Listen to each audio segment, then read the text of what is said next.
पिछले वीडियो में हमने इस बारे में बात की कि आप और हम क्या खाते हैं, और इस वीडियो में हम बात करेंगे कि हमारे अलावा अन्य जीव क्या खाते हैं।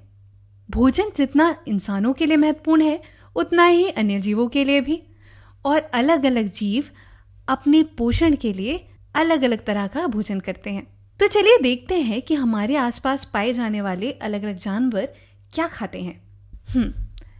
तो गाय घास खाती है, बकरी पत्ते और घास खाती है, कुत्ता मांस, चावल, दूध आदि खाता है, बिल्ली मछलियाँ खाती है, दूध और सब्जियाँ वगैरह खाती है, मुर्गी अनाज खाती है और साथ ही कीड़े भी खाती है, लोमड़ी मांस खाती है, और इसी तरह जंगल के अन्य जानवर जैसे शेर और बाघ भी मांस खाते हैं।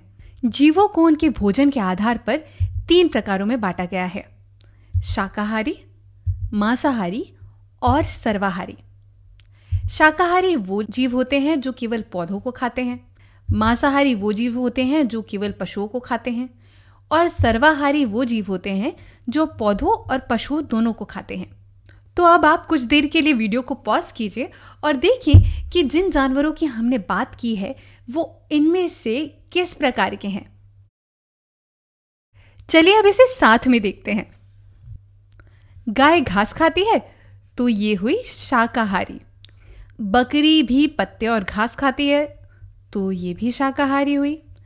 कुत्ते मांस, चावल, दूध वगैरह खाते हैं तो ये हुआ सर्वाहारी। बिल्ली मछली, दूध, सब्जियां वगैरह खाती है, इसलिए ये भी सर्वाहारी जीव हुआ। मुर्गी अनाज और कीड़े खाती है, इसलिए मुर्गी भी सर्वाहारी हुई।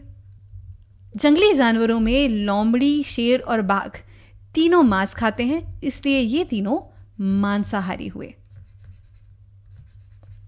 और अगर अब हम इंसानों की बात करें तो इंसान भी पौधों और पौधों से मिलने वाले पदार्थों को खाता है, साथ ही वो पशुओं को भी खाता है, इसलिए इंसान भी सर्वाहारी जीवों में आते हैं।